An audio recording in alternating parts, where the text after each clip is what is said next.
Hi there, and welcome to The Wrap, simple news updates for busy people, brought to you by Verashni Pillay, myself, Sarah Evans, and the team at Explain.coza. This week, we explore what was a really good week for accountability. Plus, our big story this week, SA is bleeding jobs. And in our news briefs, Cape Town will rebuild. In international news, Trump's trumped-up taxes revealed, and for some inspiration this week, will there be justice for Rwandans at last? Let's dive in. Now, you'd be forgiven for passing Richard Mdluli in a crowd and not recognizing him at all. He's long been absent from the national news, and since the demise of former President Jacob Zuma's political career, from government and politics in general. As the head of the police's crime intelligence, Mdluli was once one of SA's most important people. But instead of using that authority to go after SA's criminals, he used it to protect other powerful people. This week, he was sentenced to 5 years in jail for kidnapping his former customary wife's new husband and assaulting him. The kidnapping happened before he was appointed as crime intelligence chief, raising questions about why he got the job in the first place. It's the kind of thing you'd hope comes up in a job interview at the police. Ever been involved in a kidnapping? Yes? Thank you. Next. For years, Mdluli seemed untouchable. Previous efforts to prosecute him cost former top prosecutor Glynis Breitenbach her job. Freedom Under Law, a public interest litigation group that doggedly pursued Mdluli's prosecution, called the sentencing a vindication of the rule of law. Indeed it was, and a huge win for accountability. Speaking of accountability, this week saw the arrest of 6 people alleged to be involved in a dodgy audit of Free State homes with asbestos roofs that wasted money rather than bringing answers. A 7th suspect handed himself in on Thursday. Allegations of bribes to politicians have been whispered in the hallowed halls of the state capture inquiry too. These arrests came just in the nick of time for National Prosecuting Authority boss Shamila Batoy, since she promised state capture arrests by the end of September. This appears to be the first of many to come. Finally. And then, before the bubbles in our champagne had even fizzled out, President Cyril Ramaphosa announced that the ANC will have to pay back more than 100,000 rand to the army for the unlawful use of one of its airplanes. We told you about the ride the party hitched on a government plane to Zimbabwe. This is part of a larger shift towards transparency. Ramaphosa also released all the tender documents related to the procurement of personal protective equipment for COVID-19. It's a win for the slow but steady project of accountability in South Africa. In the big story this week, unemployment was unfortunately the word of the week after 2 reports were released highlighting just how many jobs were lost after our super strict lockdown. No surprises here, the picture is pretty gloomy. The first report was Statistics South Africa's regular release of unemployment figures. The second was the latest NIDS-CRAM survey.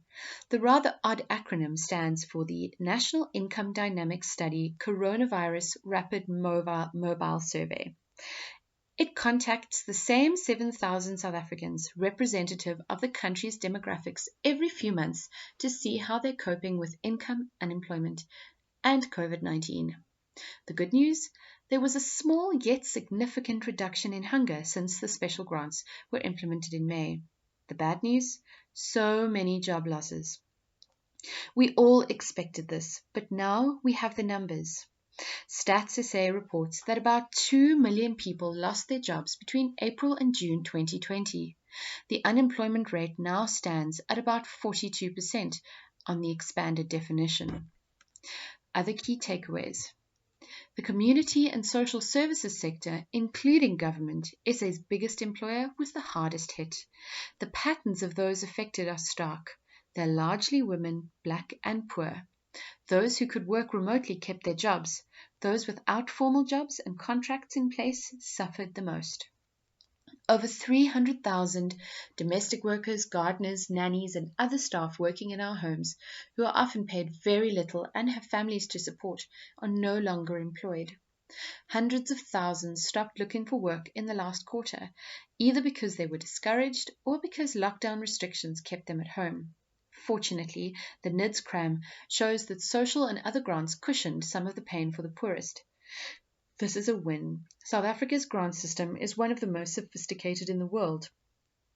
However, one of the survey's authors, Dr. Nick Spall, cautions that the economic center, employed taxpayers, has shrunk while the periphery, unemployed people who need those grants, has grown.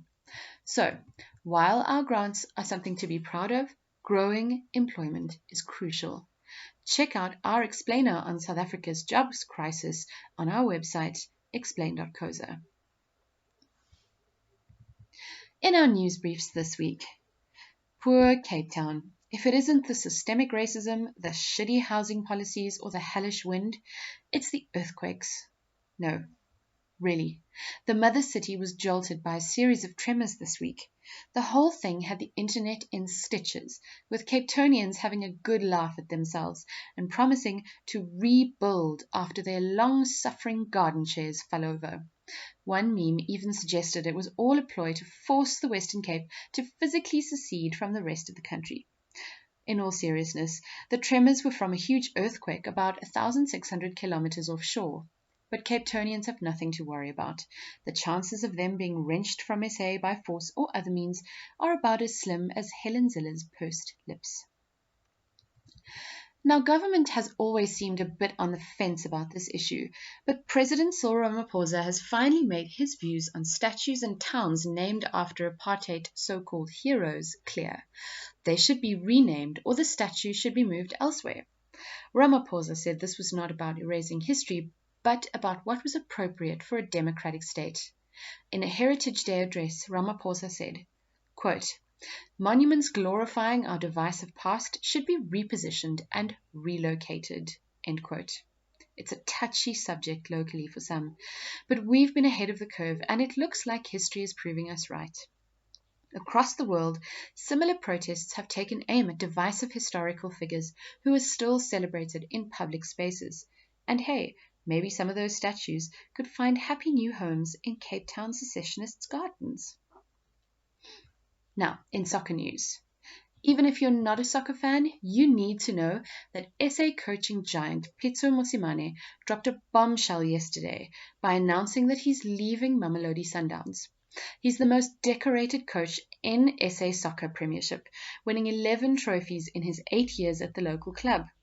But his success extends beyond our borders, and he is admired across Africa. Word on the street is he's set to take over as coach at one of Egypt's elite football clubs. Fans this week alternated between mourning his departure, celebrating his career success, and wondering nervously if the Egyptians' brimming bank accounts mean he could poach some of our local star players. He himself will have a huge package paid out to him, rumoured to be in the region of 54 million rand per annum, excluding win bonuses. In state capture inquiry news this week, Commission Chairperson Justice Raymond Zondo appears to be running out of patience with former President Jacob Zuma. Zuma, ever the constitutionist, said he won't be appearing at the commission. The judge has drawn a line in the sand, saying he won't be appeasing Zuma after months of back and forth over the dates of the former president's appearance. This comes in a week where Zondo heard testimony over dodgy dealings in the Free State, allegedly overseen by Zuma's ally, former Minister Mosebenzi Zwane. Zuma says this is all a, wait for it, political ploy, and wants Zondo to recuse himself. But, as legal analyst Pierre de Force has written, that's unlikely to succeed. It would seem as though the two are headed for a showdown, and only one has the law on his side, and his surname doesn't rhyme with Puma. Now, in other news, are you desperate for a holiday abroad? We hear you. New international travel regulations are out, and you can now fly to pretty much anywhere except for 17 banned countries. These include Puerto Rico, Russia, the United Kingdom, and the United States, which Transport Minister Fikile Mbalula says are considered high risk for COVID-19 infections. People from those countries also won't be allowed to come here. Oh, And unfortunately, you won't be using SAA for your journey. The national carrier has had its wings clipped over a lack of funds. Bon voyage!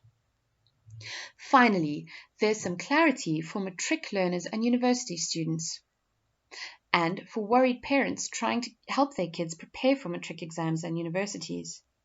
Education Minister Angie Motshekga has announced that all exam venues have been audited and are ready for the matric exams, which begin on the 5th of November. Higher Education Minister Blade Nzimande also announced this week that universities can open at 100% capacity. We've lost so much of the academic year. We're glad things are getting back on track. In international news. Now, losing a baby is the hardest thing a parent can experience, and it's rarely spoken about in the glossy world of celebrities. That's starting to change. Yesterday, US model and chef Chrissy Teigen wrote a tender-hearted and vulnerable post about losing her son with husband, singer John Legend, halfway into her pregnancy. She wrote, "Driving home from the hospital with no baby, how can this be real?" Any woman who has been there can relate. The couple has 2 other children, and Teigen has been open previously about their struggle to conceive and their use of in vitro fertilization. This pregnancy, however, was natural and something of a miracle. We're fans of Teigen's general honesty, plus recognition of her privilege as a celebrity. She's previously answered that tired question about how she does it all as a woman with her career and children by pointing out how much help she has. Celebrities being real means less pressure for everyone involved. Now, in US political news. US President Donald Trump and former US Vice President Joe Biden took part in the first round of the US presidential shouting match, debates. It was more like an hour and a half of Trump shouting over Biden, causing Biden to quip, "Just shut up, man."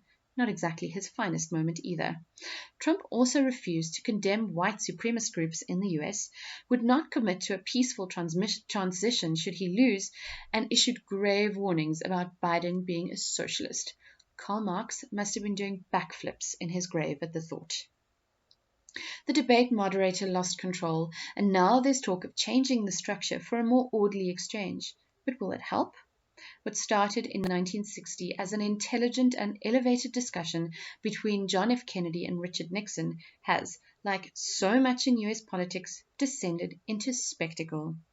As one BBC correspondent put it, what is supposed to be a job interview has become more like an audition for the role of leading man. A world where showmanship wins over qualification is a scary world indeed. And in more Donald Trump news. Speaking of Trump, he was the subject of a whopper of a journalism investigation by the New York Times released this week. It turns out the tangerine tyrant isn't faking just his tan. He's also allegedly a huge tax cheat who paid just $750 in taxes in 2017 and no tax at all for 11 out of the 18 years examined by the Times. That's right. The leader of the free world has probably paid less tax than you, dear reader. His businesses are also in serious trouble, yet Trump still enjoys a lavish lifestyle. It remains to be seen whether any of this will hurt his prospects for re-election in November. To put a spin on an age-old saying, 2 things in life are certain: death and Donald Trump's unpaid taxes. And now for some inspiration. Could justice be coming for the Rwandans at last? Last week, we spoke about the 1994 Rwandan genocide, which saw over 500,000 people killed along ethnic lines in an horrific mass slaughter. 26 long years later, justice is finally coming for the criminals behind that massacre. This week, a top court in France ruled that Felician Kabuga will stand trial for war crimes and genocide in a United Nations court in Tanzania. Kabuga has been in hiding in France for 25 years. It's a welcome development for Rwanda, given the country's current slide into authoritarianism. It has just arrested one of the men regarded who sheltered more than 1,000 people during the genocide. Kabuga's arrest is a positive step in the other direction. And looking ahead this week, we're gearing up for a pretty packed October with a special focus on mental health and naturally some political drama. October is Mental Health Awareness Month. Keep an eye on social media for more, and we'll keep you posted too to see if there are ways you can participate. September was Suicide Prevention Month, and you can catch our video explainer on our website. Public Protector Busisiwe Mkhwebane and Public Enterprises Minister Pravin Gordhan are back at it, this time at the Constitutional Court. Mkhwebane once Gordhan fired over a really complicated yet snooze-worthy pension payout issue, while Gordhan says the whole thing is rubbish. Yet the case will settle the important question of how far Mkhwebane's recommendations can go and how the president should discipline allegedly errant ministers. Like Harry Potter and Voldemort, we know only one of them can survive politically. Watch this space to find out who makes it out alive. Now, in our editor's picks this week, have a look at our website and make sure you check out our explainer on the Camps Bay Mansion occupation situation. We've also got a great package on how second waves of COVID-19 are taking place around the world and whether South Africa is likely to follow the same fate. That's it from us at The Wrap, a product of explain.co.za. Simple news summaries for busy people. Until next time, bye-bye.